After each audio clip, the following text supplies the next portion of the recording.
இந்த காலத்துல பல நோய்களுக்கு அடிப்படை காரணமா இருக்கிறது உடல் பருமன் தான்.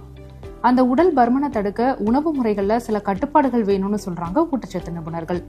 அந்த கட்டுப்பாட்டுல ரொம்ப முக்கியமானதா உணவு சமைக்கிறதுக்கு பயன்படுத்துற எண்ணெயை குறைக்கணும்னு வலியுறுத்துறாங்க.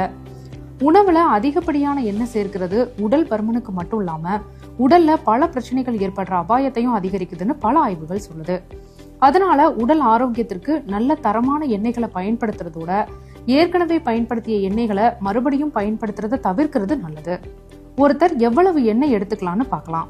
நடுத்தர வயதுடைய ஒருவர் அவரோட வயசு, பாலினம், உடல் இயக்கம் ஆகியவற்றை பொறுத்து ஒரு நாளைக்கு 2 to 4 டேபிள் ஸ்பூன் எண்ணெய் எடுத்துக்கலாம்.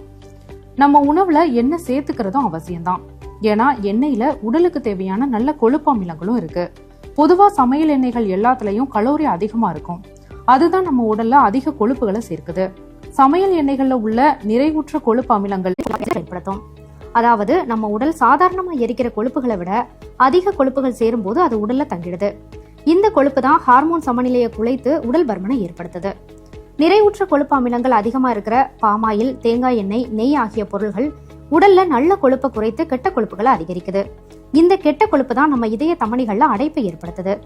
இதனால தமனிகள் சுருங்கி மாரடைப்பு, பக்கவாதம் வரதுக்கான அபாயமும் ஏற்படுது. இதை தடுக்க என்ன செய்யலாம்?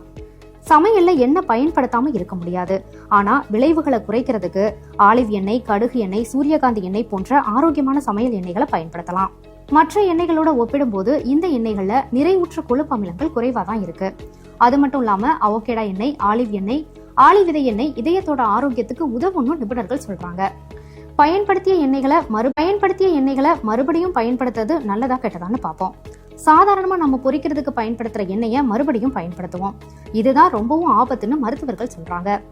பொரித்த எண்ணெய்களை மறுபடியும் பயன்படுத்தும் போது அதுல இருக்கிற வேதிப்பொருள்கள் ரசாயனங்களாக மாறி கெட்ட கொழுப்புகளை அதிகரிக்குது. இந்த கெட்ட கொழுப்புகள் இன்சுலின் எதிர்ப்பு, இதய நோய்கள், இரைப்பை கோளாறுகள், நரம்பியல் பிரச்சனைகள், ஏன் புற்றுநோய் கூட ஏற்படுத்துமா. அதனால இந்த பிரச்சனைகளை எல்லாம் தவிர்க்க ஒரு முறை பயன்படுத்திய எண்ணெயை மறுபடியும் பயன்படுத்தக்கூடாதுன்னு டாக்டர் ஸ்ட்ரிக்டாவே சொல்றாங்க. அடுத்து, சாலையோர கடைகள்ல நிறைய பேர் சாப்பிடுறோம். இங்க விற்கிற பொரிச்ச உணவுகள்ல அதிக கலோரி மட்டும் இல்லாம கெட்ட கொழுப்பு அமிலங்களோட சோடியமும் அதிகமா இருக்கு. பொரித்த உணவுகள்ல இருக்கிற அதிகப்படியான எண்ணெய்னால உயர் ரத்த அழுத்தம், உடல்ல இன்சுலின் எதிர்ப்பு, வீக்கம் ஏற்படுமா.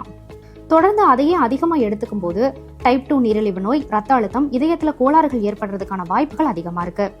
அதனால கடந்த அதையே அதிகமா எடுத்துக்கும் போது டைப் 2 நீரிழிவு நோய், ரத்த அழுத்தம், இதயத்துல கோளாறுகள் ஏற்படுறதுக்கான வாய்ப்புகள் அதிகமா இருக்கு. அதனால கடைகள்ல விற்கிற பொரிச்ச உணவுகளை முழுக்க தவிர்க்க முடியாட்டாலும் முடிஞ்ச வரையும் குறைச்சிக்கிறது நல்லது. ஒவ்வொருத்தரும் தங்களோட உடல் ஆரோக்கியம் கருதி எண்ணெய் எடுத்துக்கிறத குறைச்சிக்கிறது நல்லது. இது உடல் எடையை நிர்வகிப்பதோட உடல் பருமன், அதனால ஏற்படுற பல நோய்கள்